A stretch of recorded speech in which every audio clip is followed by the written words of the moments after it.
আল হাসানু ওয়াল হুসাইনু আবনায়া, আমার ডাইরেক্ট সন্তান না থাকলেও হাসান হুসাইন আমার নাতি নয়। আমি নবী বিশ্ববাসীকে জানিয়ে দিচ্ছি হাসান হুসাইন আমি নবীর ডাইরেক্ট আওলাদ, তা আমার ছেলে। সেজন্য আমার রাসূল ইবনি বলতেন। ইমাম হাসানকে দেখলে বলতেন ইবনি, ইমাম হোসেনকে দেখলে বলতেন হাজা ইবনি, এটা আমার ছেলে।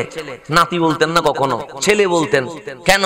কারণ ওনারা পুরাটাই রসুলের, কখনো কাঁধে, কখনো বুকে, কখনো পেটে, কখনো পিঠে, ওইভাবে করে বড় হয়েছেন।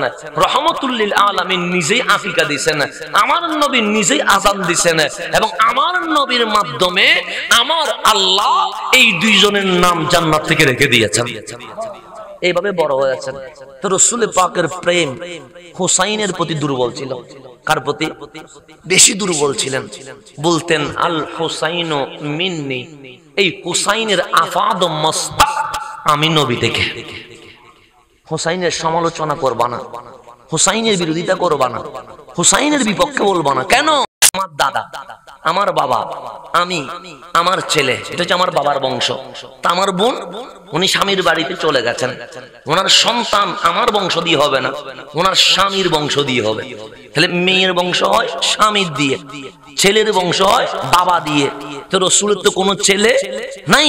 তা আল্লাহ ডাক দিয়ে বললেন হাবিব, বিশ্ব জাহানের সিস্টেম হচ্ছে নসল নামা হয় ছেলে দিয়ে, কিন্তু ইন্না আ'তাইনা কাল কাউসার আপনার নসল নামা হবে ফাতেমাতুজ জাহরার মাধ্যমে।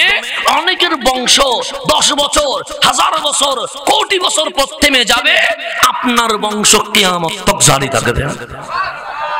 তাহলে রাসূলের বংশনামা মেয়ে দিয়ে, ওই মেয়ের মূল আসল সূত্র ফাতেমাতুজ জাহরা রাদিয়াল্লাহু তাআলা। আমি বলছি না, যেমন আমার রাসূল রাহমাতুল লিল আলামিন, ওনার চেয়ে দামি কেউ আছে? নাই। সাহাবায়ে কেরাম আমার রাসূলকে যখন ডাকতেন সর্বোচ্চ আদব দিয়েই ডাকতেন। যেমন আমি বুঝাইলে আপনি বুঝবেন। আমার বাবা একজন ব্যক্তি, কথা বোঝা যায়নি? আপনাদের ঘুম আসতেছে? সিটিংয়ে হোম বলিব না? আচ্ছা ঠিক আছে, না হোম বললে হই না, শুধু সিটিংয়ে বোয়া আরোর বোয়ানো। এখন সামনের দিকে যায় না, না বুঝলে যেভাবে বুঝবেন সেভাবে বোঝাতে হবে, কথা ঠিক না? তো সিটিং গিয়ে হইলে একটা ঝামেলা আছে, বাইরে মাহফিল গরম পড়তো, এরা আবার সিটিং এ বাইরে গেলে সময় হয়ে যাবে। তো এটা প্র্যাকটিস করে দিয়ে আমরা ওই গরত বড়ই আম্মা তারা আসো বসো খাও এই নশিকে, আর বাপ তারা ঘুমিয়ে যাও এই নশিকে, আমরা মাটির বড়ই আয় হা যা সিটিং এ নিতে বড়ই দাদা সিটাং আর বারে মাহফিল করতে আল্লাহ কষ্ট হয়ে যাবে, শুদ্ধ ভাষা হইতে বহুত কষ্ট হয়ে যাবে। তিন মাসে কেন হয় আল্লাহ জানে, আর তো হইতে কষ্ট হয়। তারপর ট্রেনিং গরম পড়তো কেন, বাইরের মানুষকেও বুঝাইতে হবে, দাওয়াত তো দিতে হবে। দাওয়াত না দেওয়ার কোনো সুযোগ নাই। প্রিয়জনে কালিমার দাওয়াত দেওয়ার জন্য আপনাকে হিন্দু পাড়ায় যাইতে হবে, না না যাইলে আপনি দাওয়াত দিবেন কেমন? সুতরাং কোথায় গিয়েছে, বক্তব্য দিয়েছে, এটা দেখার বিষয়, কথা ঠিক না? এই মাঠ যেমন আমার প্রধান অতিথি আমাকে বললেন, হুজুর আমরা পুরা এরিয়াতে আলহামদুলিল্লাহ সবাই হুসাইনি, এখানে অহুসাইনি কেউ নাই, সবাই সুন্নি অসুন্নি। মাঠটা বাবর, মাটিটা কার? আমাদের বাপ দাদা। তো এখানে সুন্নি যেহেতু আছে, এখানে নবী নূর চিনাইতে হবে না। যদি আমি নবী নূরের মাহফিল করি আপনারা বলবেন হুজুর থামেন, অন্য কথা বলেন। কেন? আমরা তো বিনা দলিলেই নবীর নূর মানি, কথা ঠিক না? আমাদেরকে দলিল দিতে হবে? আমরা দলিল দিতে যে বুঝে না তারে বোঝানোর জন্য, আমাদেরকে বোঝানোর জন্য দলিলের কোনো দরকার? রাসূল জিন্দা আমার দলিল লাগবে না, রাসূল সুপারিশ করবে আমার দলিল লাগবে না। হায়াতুন নবী আজকের মাহফিল দেখতেছেন, এটা আমাদের বিশ্বাস, এটা আমাদের আকীদা। এটার জন্য কোনো দলিল দিতে হবে? দলিল দিতে হবে কারে? যে মানে না তারে। তুমি মাটিটা কাদের? আমাদের। তুমি সিল্লায়া মাঠ গরম করে দিয়া, এটা হচ্ছে এমনিতে আপনারা গরম হয়ে গেলেন, তকবীর 3-4টা দিয়ে দিলেন, শেষ। এখানে কথা বলা এটা মানে হচ্ছে মায়ের কুলে কথা বলা। তো মায়ের কুলে কথা বলা এটা সাহসী কথা না। সৎ সাহস কাকে বলে? এলম যদি আপনার থাকে, আপনি যখন বাঘের মুখের উপরে গর্জন দিয়ে কথা বলতে পারবেন, এটার নাম হুসাইন। আমার হুসাইন যদি মদিনায় থাকতেন, এজিদের বাপদা, এজিদের সাহস হইতো? এজিদের সাহস হইতো? এজিদের যত বাহিনী আছে ওদের সাহস করতে পারতো? কারণ মদিনা তো সম্পূর্ণ হুসাইনের দখলে, কথা ঠিক না? হুসাইন আসলেন মক্কায়, সবাই জানে হুসাইন যাবে কোথায়? কুফায়। হযরত আব্দুল্লাহ ইবনে আব্বাস রাদিয়াল্লাহু তাআলা আনহুমা উনি নিষেধ করতেছেন, হযরত আব্দুল্লাহ ইবনে ওমর রাদিয়াল্লাহু তাআলা আনহুমা উনি নিষেধ করতেছেন, হুসাইন যায়েন না। কেন? কুফায় তো আমাদের আপন কেউ নাই, মদিনায় আমাদের আপন আছে, মক্কায় আমাদের আপন আছে, কিন্তু কুফায় তো আমাদের কোনো আপন নাই। তো হুসাইন বলছে আমাকে বাধা দিও না, কারণ আমি জানি আমি শহীদ হব, কারণ আমার রাসূল আমাকে সবটাই বলে দিয়ে গেছেন, এখানে কোনোটাই গোপন রাখেন নাই। তোমরা বাধা দিলে শাহাদাতের কার্যক্রম বাধাগ্রস্ত হবে। আমি হাঁটি হাঁটি পা করে এগায়, কারণ আমার শাহাদাতের সময় গনিয়ে এসেছে। মক্কায় থাকলে আমার এবং ওদের রক্তে হানায়ে কাবা লাল হয়ে যাবে, মদিনায় থাকলে আমার নবীর হুরমতে আঘাত আসবে। আমি জানি আমাকে শহীদ করা হবে, কিন্তু মক্কায় আমার ক্ষমতা আছে, মদিনায় আমার দাপট আছে। আমি হুসাইন মায়ের কোলে কথা বলা এটাকে বাহাদুরি মনে করি না। যেখানে কুফা সবাই আমার বিরুদ্ধে থাকবে, সেখানে এক হুসাইন দাঁড়িয়ে এই ইসলামকে জিন্দা করে দিবে। এটা হচ্ছে হুসাইনিদের সিস্টেম। কাদের সিস্টেম? হুসাইনিদের সিস্টেম। সেই জন্য কোথায় কে গেছে ছবি না, দেখবেন কি বক্তব্য দিয়েছে। যেমন ইমাম আলী মাকাম ইমাম হাসান রাদিয়াল্লাহু তাআলা আনহু, নাম শুনছেন তো? হাসান হুসাইন। শুধু হুসাইন বললে সুন্নি হয় না, হাসান হুসাইন বলতে হবে। শুধু হাসান বললে সুন্নি হয় না, হাসানও বলতে হবে, হুসাইনও বলতে হবে। আমরা হাসানি, সেই কারণে সাহাবায়ে কেরামের ইজ্জত নিয়ে সমালোচনা করি না। আমরা হুসাইনি, সেই জন্য আমরা এজিদকে ছাড়ি না। আমরা হাসানিও, আমরা হুসাইনি, সেই জন্য আমরা আহলে বাইতের ইজ্জত যেভাবে করি, তাজিম যেভাবে করি, মুহাব্বত যেভাবে করি, ঠিক তেমনি ভাবে সাহাবায়ে কেরামের সম্মান রক্ষায় আমরা সেইভাবে কথা বলি। কথা ঠিক না? আমরা হাসানি। আমরা তো ইমাম আলী মাকাম ইমাম হাসান রাদিয়াল্লাহু তাআলা আনহু, উনি মাওলা আলী কাররামাল্লাহু ওয়াজহাহু ইন্তেকালের পর খেলাফতের আসনে বসলেন। কে? ইমাম হাসান। উনি খোলাফায়ে রাশিদিনের একজন। ওনাকে বাদ দিলে, ওনার 6 মাস বাদ দিলে, আমার রাসূল যে বলছেন 30 বছর খোলাফায়ে রাশিদিনের মেয়াদ, এই মেয়াদ পরিপূর্ণ হবে না। তো উনি যখন খেলাফতে বসলেন, কুফার মসজিদের মিম্বরে ইমাম হুসাইনের বিরুদ্ধে বিষোদ্গার করছে। যেমন এখন বর্তমানে এই যে শুহাদায়ে কারবালার মাস শুরু হয়েছে, আপনাদের মসজিদে যদিও বা হুসাইনের কথা বলছে, অনেক মসজিদে এজিদকে বাঁচানোর ষড়যন্ত্র করছে। আজকে অনেক মসজিদে হুসাইনের কথা বের হয় না, এজিদকে কিভাবে রক্ষা করা যায় বলছে, এজিদকে গালি দিয়েন না, এজিদ তাবি, এজিদ রহমতুল্লাহি আলাই। এরকম অনেক মসজিদে আজকের খুতবা হয়েছে কি হয় নাই? হয়েছে। আপনার মসজিদে হয় নাই, কিন্তু দেখবেন আপনার 10 গ্রাম পরে গিয়ে, আপনাদের গ্রাম পরে গিয়ে দেখবেন কোন মসজিদে আজ মুখ দিয়ে হুসাইন বের হয় নাই, এজিদের প্রশংসা বের হচ্ছে। এরকম আছে না? আছে। সারা জীবন থাকবে, কেউ এজিদের পক্ষে যাবে, কেউ হুসাইনের পক্ষে যাবে। তো ইমাম আলী মাকাম ইমাম হাসান যখন খেলাফতের আসনে বসলেন, কুফায় একটা মসজিদের মিম্বরে শুধু ইমাম হাসানের ষড়যন্ত্র, সমালোচনা, নিন্দা, গালিগালাজ করে। প্রতি জুমায় হুজুরের বিষয় হচ্ছে কাকে গালি দেওয়া? ইমাম হাসানকে গালি দেওয়া। তো খতিবের কথায় এলাকাবাসী একটা প্রভাব পড়ে, যে এলাকার খতিব হুসাইনি, ওই এলাকার মানুষগুলো হুসাইনি হয়। যেই এলাকার খতিব এজিদি, ওই এলাকার মানুষগুলো এজিদি হয়। খেয়াল করবেন, খতিবের একটা কি আছে? প্রভাব আছে। আমার প্রভাব পড়বে না কেন? আমি বছরে একবার আসবো, আমি বক্তব্য দিয়ে চলে যাব। আগামী বছর আসলে আমার মনে নাই আমি কি বলছিলাম, তো সেখানে আপনাদের মনে থাকবে? থাকবে না, আপনারা ভুলে যাবেন। তা আমার কোনো প্রভাব পড়বে না, কিন্তু খতিবের প্রভাব পড়বে। কারণ খতিব প্রতি জুমায় তাকরীর করছে। খতিব এজিদি হলে এলাকাবাসী কি হয়ে যায়? এজিদি। খতিবের অনেক বড় প্রভাব। সেজন্য ইমাম জিনাকে রাখবেন, আগে ইন্টারভিউ নেওয়ার আগে দেখতে হবে ওনার বুকে হুসাইন আছে কিনা, এরপরে অন্য পরীক্ষা। অন্য পরীক্ষা পরে আগে হুসাইন আছে কিনা দেখতে হবে। তো কুফার মিম্বরে হুজুরের বিষয় হচ্ছে ইমাম হাসানকে কি দেওয়া, গালি দেওয়া, শুধু গালি দিচ্ছে, সমালোচনা করছে, নিন্দা করছে। খতিবের বক্তব্যের প্রভাবে ওই এলাকার মানুষগুলো ইমাম হাসানের ব্যাপারে কুধারণা অটোমেটিক মনের মধ্যে এসে গেছে। ইস, নবীর নাতিটা এরকম কেমনে হয়, নবীর নাতির চরিত্র এরকম কেমনে হয়। একজন ওই এলাকার মানুষের মনে মনে ভাবনা, আমার নবীর নাতি এরকম কেমনে হয়, একটু দেখে আসা উচিত। একটু কি করা উচিত, মানে সুখে দেখে আসা, কানে তো অনেক শুনলাম, একটু সুখে দেখে আসে। তো উনি আসলেন মদিনায়, কাকে দেখতে, ইমাম হাসানকে, মানে ওনার সমালোচনা যে দেখছে তা মিলাইতে আসছে। এখন এসে দেখে মসজিদে নববীতে ইমাম হুসাইনের পিছনে নামাজ পড়ছে, ওনার কথা শুনছে, ওনার তাকরীর শুনছে। এরকম একদিন, 2 দিন, 1 সপ্তাহ, 1 মাস দেখার পরে ওনার মনের ভিতরে অনুশোচনা এসে গেছে। হায় হায়, কুফার খতিব বলল কি, আমি এসে দেখলাম কি ইমাম হুসাইনের মতো পুত পবিত্র এই জমিনে তো আর কেউ হতে পারে না। তাহলে শুনলেন একরকম, দেখলেন এখন খতিবের বক্তব্য ভুল, এটা কি দিয়ে দেখলেন, সুখ দিয়ে। 1 মাস দেখে আর কিছু বলে নাই, চলে যাচ্ছে কুফায়।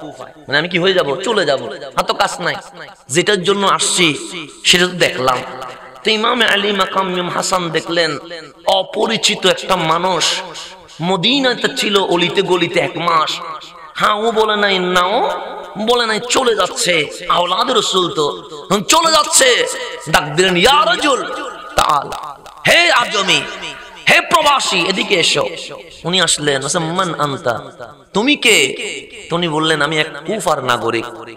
তো আসলা আমার মদিনায়, 1 মাস থাকলা, চলে যাচ্ছ, কি রাগ করেছো? না, রাগ করি নাই। মেহমানদারিতে সমস্যা হয়েছে? না। কেউ কষ্ট দিয়েছে? না। তো আসলা, কিছু না বলে চলে যাচ্ছ কেন? যেটা দেখতে আসলাম সেটা দেখা হয়ে গেছে। তো ইমাম আলী মাকাম বললেন, কি দেখলা? কুফার জমিনে আপনার বিরুদ্ধে আমাদের মসজিদের খতিব শুধু গালাগালি করে, সমালোচনা করে, আপনার ব্যাপারে এলাকার মানুষ নেগেটিভ চিন্তা করে। তো আমি ভাবলাম, সত্য শুনলাম, একটু হাসানকে দেখে আসি, বাস্তবে কত খারাপ। কিন্তু এসে দেখলাম বক্তব্য একরকম, হাকিকত বাস্তবতা আরেক রকম। ওর বক্তব্যের সাথে বাস্তবতায় কোনো মিল নাই। আমি তো দেখলাম নবীর হাসানের কোনো ভুল নাই। তো এখন চলে যাচ্ছ? হ্যাঁ চলে যাচ্ছি। উত্তর পেয়ে গেছো? হ্যাঁ পেয়ে গেছি। তো চলে যাওয়ার সময় ইমাম হাসান বিদায় দিয়ে দিচ্ছে, ঠিক আছে, তুমি যেটার জন্য আসছো সেটা যখন হয়ে গেছে, চলে যখন যেতে চাচ্ছ, আমি তোমাকে বিদায় দিলাম।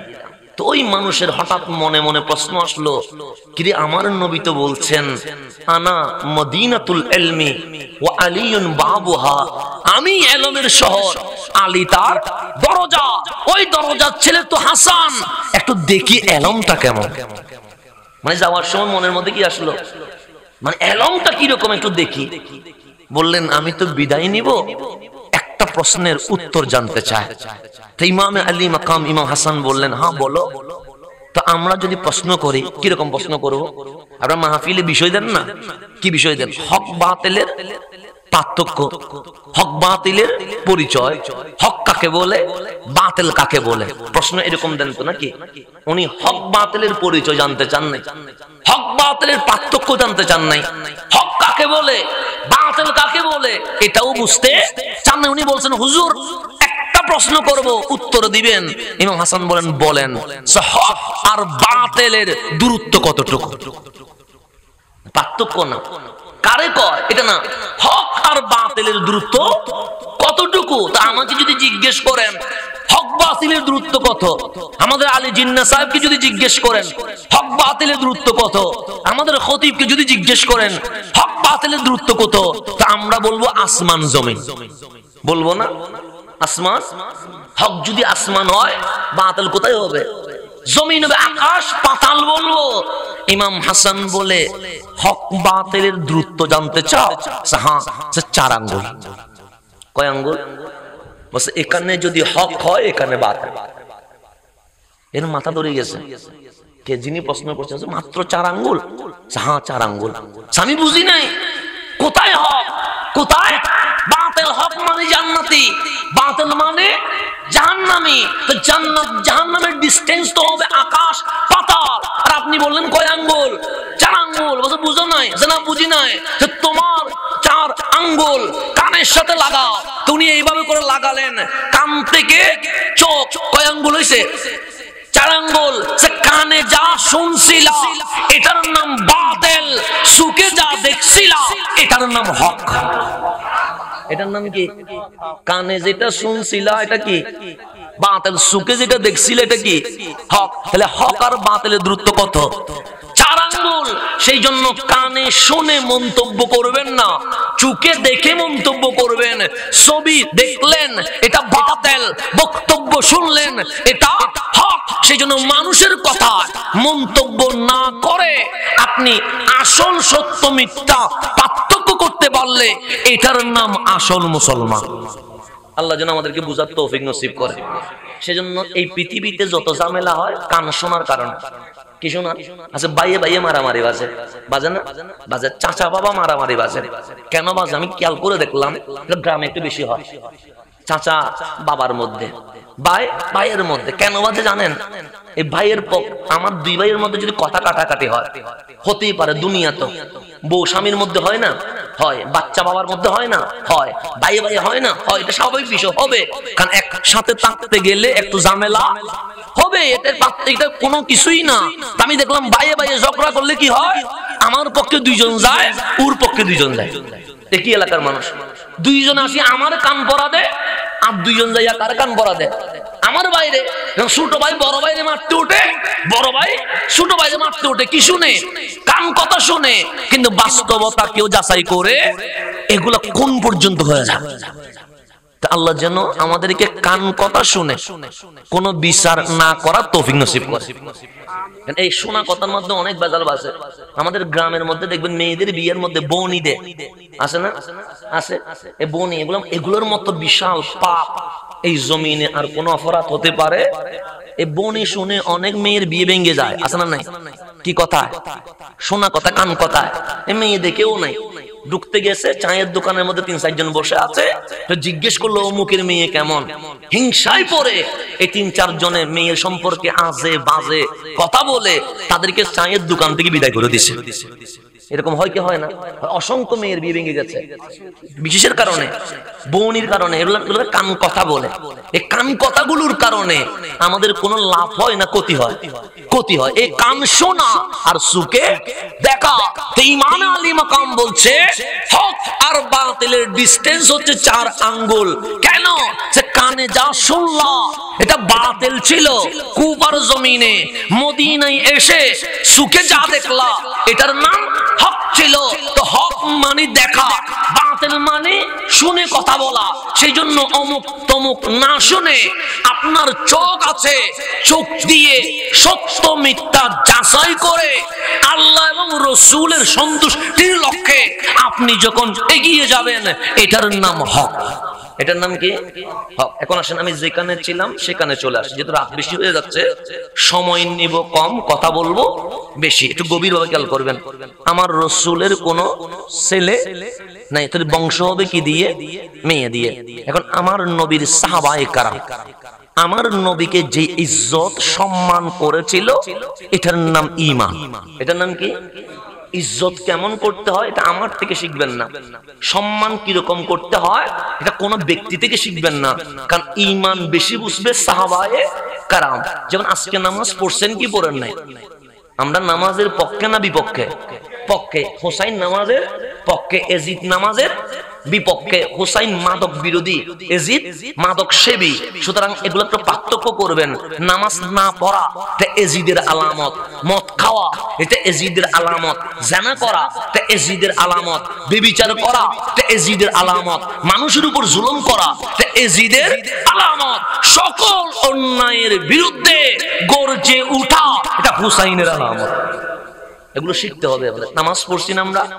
কোন দিকে পড়ছি? পশ্চিম দিকে কি আছে? কাবা আছে, কাবা না থাকলে আমরা কি ওইদিকে নামাজ পড়তাম?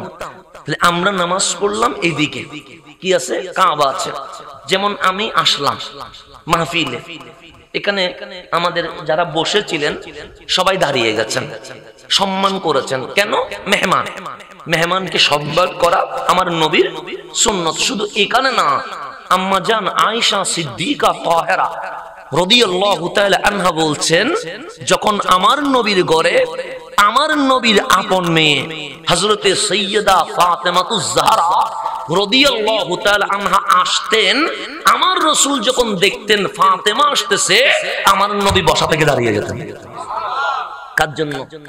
আম্মা জান ফাতেমাতুজ জাহরার জন্য। এই দাঁড়িয়ে শুধু দাঁড়িয়ে থাকতেন না, কিছু দূর এগিয়ে যাইতেন। কাকে আনার জন্য? আম্মা জান ফাতেমাকে আনার জন্য। ওনার হাত মোবারক ধরতেন, ধরে উনি চুমু দিতেন।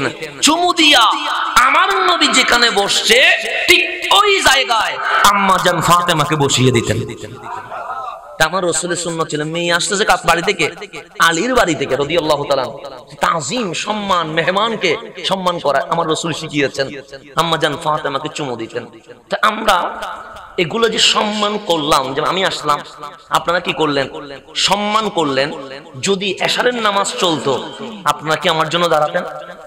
তাকবীর দিতেন না? আলী জিন নাকি উঠে যাইতো, ইমামতি ছেড়ে দিত, ইমামতির মসলা থেকে নেমে যেত না? কেন? নামাজের বাহিরে সম্মান চলবে, নামাজের ভেতরে কারো সম্মান চলবে না। কেন? ওই নামাজে শুধুমাত্র আমার মাওলার সম্মান চলবে। আল্লাহর তাজিমে কোন বান্দার তাজিম চলবে? আনোয়ারা এমপি সাহেব আসলেও, এখন আসলে আমরা সালাম দিব, কিন্তু নামাজের মধ্যে আসলে কি সালাম দিব না? মন্ত্রী সাহেব আসলে আমরা স্লোগান দিব, কিন্তু নামাজের ভিতরে আসলে স্লোগান দিব না। কেন? নামাজে শুধুমাত্র প্রশংসা চলবে কার? এখানে মারে সালাম দেওয়া যায়, বাবারে দেওয়া যায় না। তো নামাজ পড়ছেন সাহাবায়ে কেরাম। কোন দিন? আম্মা জান আয়েশা সিদ্দিকা তাহেরা বলছেন, আমার নবীর খাদেম সৈয়দুনা আনাস রাদিয়াল্লাহু তাআলা বলছেন যে আমার রাসূল অসুস্থ হয়ে গেছেন। এমন অসুস্থ যেই অসুস্থতার মধ্য দিয়ে কামলিওয়ালা বিদায় নিবে। মানে 12ই রবিউল আউয়াল সোমবার দিন চলে আসছে, রাসূলে পাক বিদায় নিয়ে যাবে। ওই সময়ে সাহাবায়ে কেরাম নামাজ পড়ছে। তো ইমামকে আমার রাসূল বলেন, মুরু আবু বকর, তোমরা সবাই মিলে আমার আবু বকরকে ইমাম বানায়া দাও। তো রাসূল ইশারা দিয়ে দিয়েছেন, মানে আমার পরে খলিফা হিসেবে যিনি হবে উনি সিদ্দিকে আকবর। এটা স্পষ্ট বুখারী শব্দ, মুরু আবু বকর, তোমরা সবাই মিলে আমার আবু বকরকে কি বানায় দাও? ইমাম বানায়া দাও। তাহলে এতদিন রাসূলের যাই নামাজে কেউ দাঁড়ায় নাই, কিন্তু আজকে আমার নবী হুজরাত থেকে বলছে, আমার মুসল্লা খালি রাখিও না, আমার মুসল্লায় তোমরা আবু বকর দাঁড়াইতে চাইবে না, মুরু আবু বকর, তোমরা সবাই জোর করে আমার আবু বকরকে ইমাম বানায়া দাও। রাসূল হুকুম করেছেন, মুরু, তোমরা সবাই মিলে এগায়া দাও। কারে? আমার আবু বকরকে, সিদ্দিকে। আমার রাসূলের হায়াতে জাহেরিতে সিদ্দিক আকবর 17 ওয়াক্ত নামাজের ইমামতি করেছেন। কয় ওয়াক্ত? রাসূল পাক যখন অসুস্থ হয়ে গেছেন, রাসূল পাক হুজরায় মসজিদ আর আসার মতো কি নাই, সামর্থ্য, মানে ব্যালেন্স নাই। সেই সময়ে 17 ওয়াক্ত নামাজের ইমামতি করেছেন সিদ্দিকে। তো রাসূল পাক যেদিন চলে যাবেন, মানে আজকে আমার রাসূল জাহেরি দুনিয়া থেকে সফর করবেন, চলে যাবেন। তো সেই সময় বুখারী শব্দ, আমার রাসূল হঠাৎ করে ফাকাশাফান নবিয়্যু সাল্লাল্লাহু আলাইহি ওয়াসাল্লাম সিতরাল হুজরা, আমার নবী ঘর থেকে জানালার পর্দাটা সরাইছেন। কিসের পর্দা?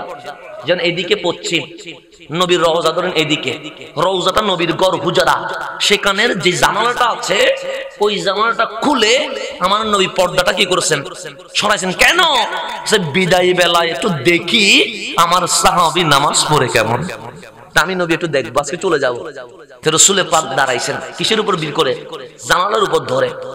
এখন জানালা যে খুলছে, ছোট একটা শব্দ হইছে, পর্দা যে সরাইছে বড় কি শব্দ হইছে না ছোট? এই ছোট্ট শব্দে হযরতে আনাস বিন মালিক রাদিয়াল্লাহু তাআলা বলছে, আমরা কাবা ছেড়ে দিয়ে নামাজের ভেতরে আমার নবীর দিকে ফিরে গেছি।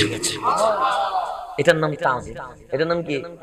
একদিকে কাবা আর একদিকে কামলিওয়ালা।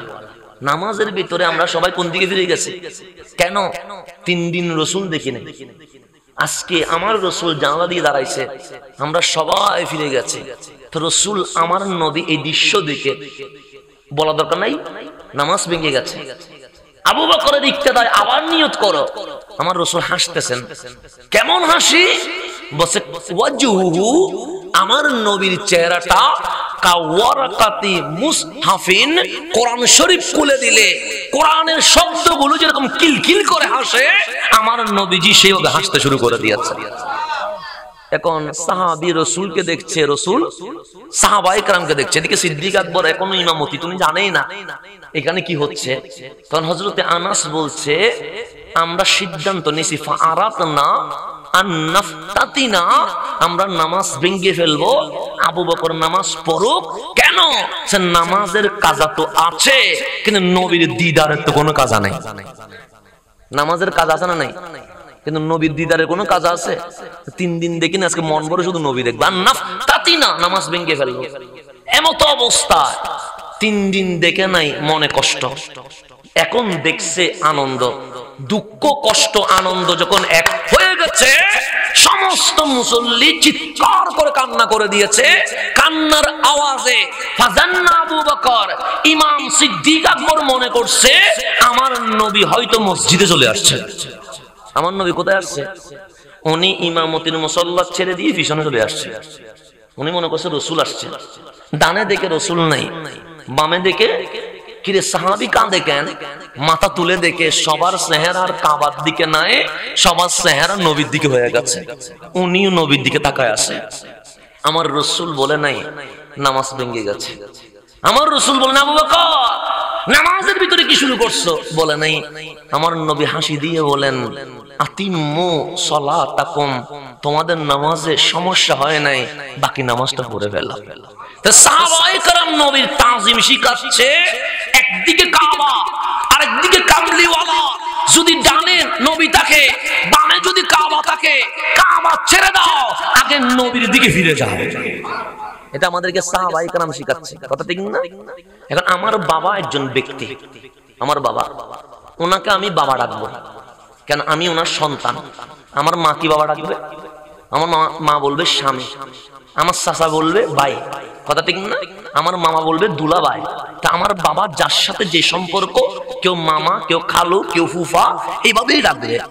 রাসূল এটাও একটা জাত।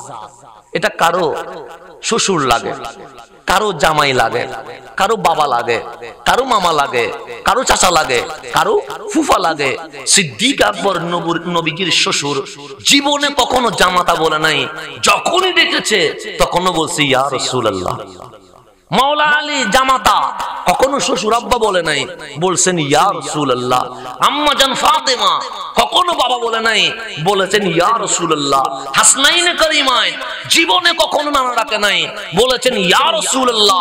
আনসার মুহাজির, কেউ আমার নবীর ভাই, কেউ আমার নবীর চাচা, কেউ আমার নবীর মামা, কেউ আমার নবীর ফুফা, কিন্তু সবাই আমার নবীকে ডাকার সময় বলতেন ফিদাকা আবি ওয়া উম্মি ইয়া রাসূলুল্লাহ, আমার মা বাবা আপনি নবীর কদমে কুরবান হয়ে যাক।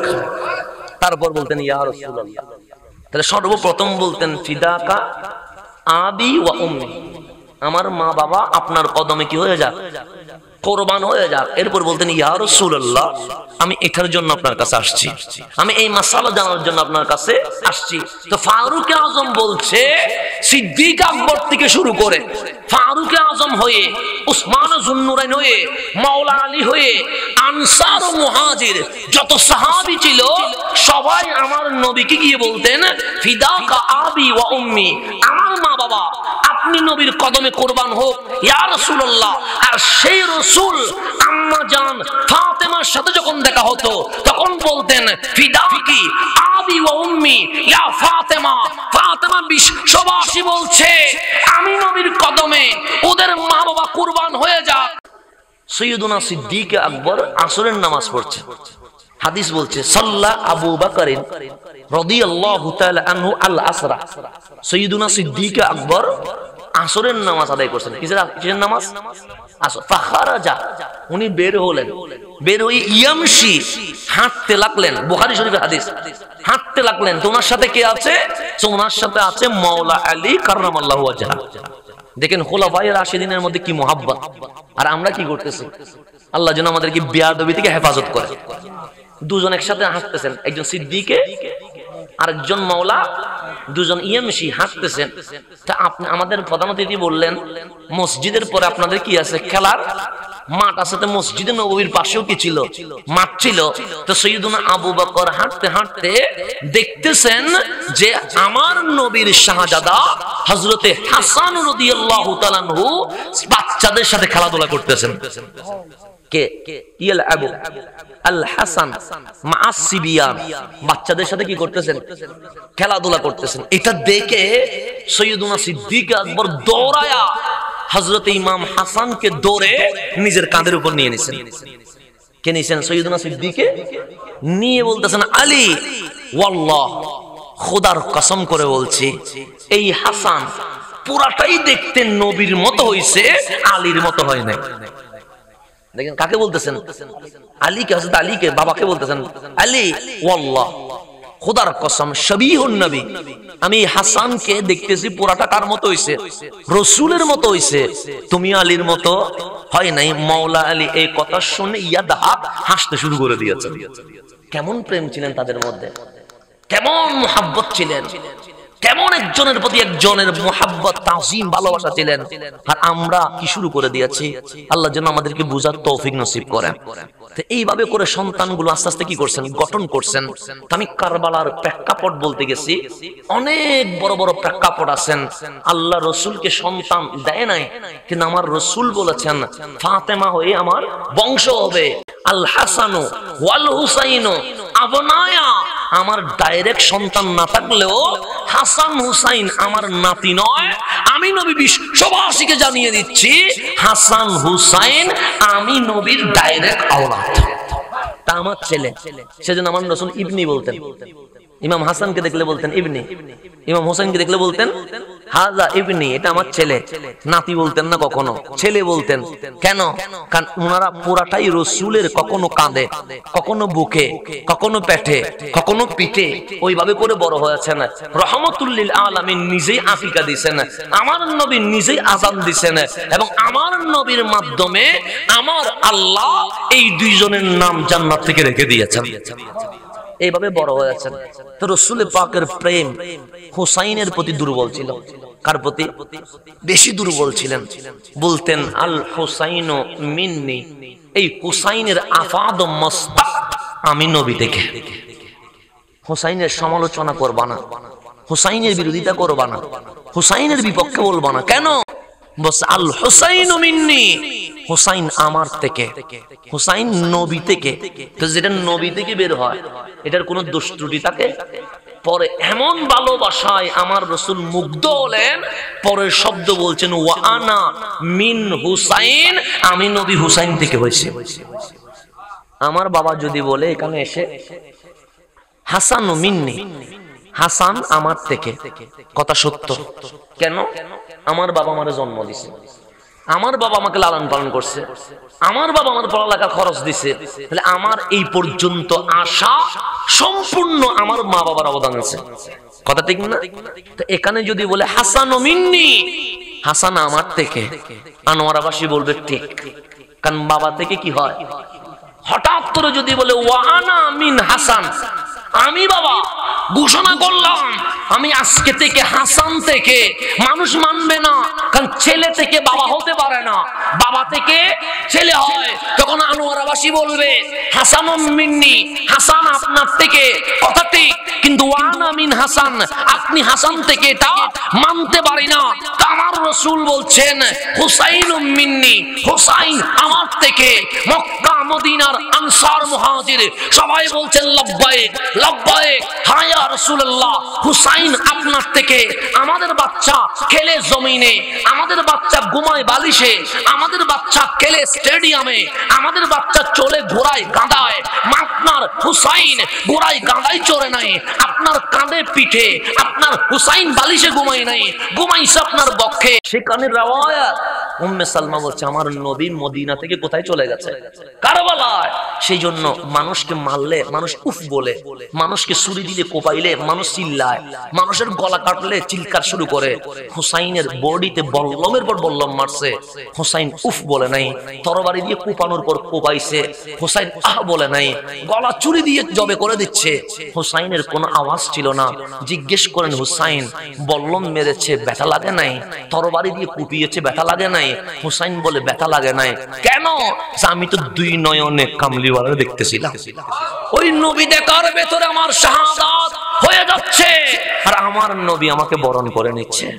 এই শাহাদাতটা হচ্ছে ইসমাইল জবিউল্লাহর শাহাদাত, যেটা ইমামে আলী মাকাম দুনিয়ার জমিনে বিশ্ববাসীকে দেখিয়ে দিয়েছেন। হাবিবুল্লাহর জন্য আমি হুসাইন এই কারবালার জমিনে শহীদ হয়ে গেছে। তা আমার রাসূল বলেছেন ওয়া আনা মিন হুসাইন, কারবালা থেকে কিয়ামত পর্যন্ত আমি নবী হুসাইনের হয়ে গেছে। রব্বে করিম আমাদেরকে হুসাইনের হওয়ার যেন তৌফিক নসিব করে। আমি খুবই আনন্দিত আজকে যেই মাহফিলটা যারা করছে ওদের নামটা আমার চমৎকার মনে হয়েছে। উত্তর কাশকামা নবজাগরণ বয়েজ ক্লাব।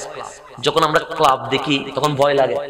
ক্লাব মানে প্যাকেজ অনুষ্ঠান, ক্লাব মানে কনসার্ট হয়, ক্লাব মানে নারী পুরুষের নাচানাচি হয়। তো যখন আমরা ক্লাব দেখি তখন আমাদের ভয় লাগে, কারণ ক্লাবের মাধ্যমে কি হয়, ওই রাত জেগে খেলা দেখানোর অনুষ্ঠান হয়। কিন্তু আজ আমার ধারণা আনোয়ারার কাশকামার যুবকগুলো পরিবর্তন করে দিয়েছে। ওরা বলছেন নবজাগরণ বয়েজ ক্লাব কনসার্টের আয়োজন করে নাই, হুসাইনের মাহফিলের আয়োজন করেছে। আমি সেই জন্য এই ক্লাবের প্রত্যেক সদস্যকে আন্তরিকভাবে ধন্যবাদ দিচ্ছি। এই ফিতনার সময়ে আপনারা কনসার্ট না করে, প্যাকেজ না করে, গান বাজনা না করে ঈমানের হাকিকত বোঝার জন্য হুসাইনি মাহফিল উপহার দিয়েছেন। আল্লাহ যেন এই যুবকগুলারে হুসাইনি হিসেবে কবুল করেন। আমিন। ওয়া আখির দাওয়ানা আনিল হামদুলিল্লাহি রাব্বিল আলামিন। मैं तो बीमारे नबी हूँ। MBN TV একটি ইসলামিক ইউটিউব চ্যানেল।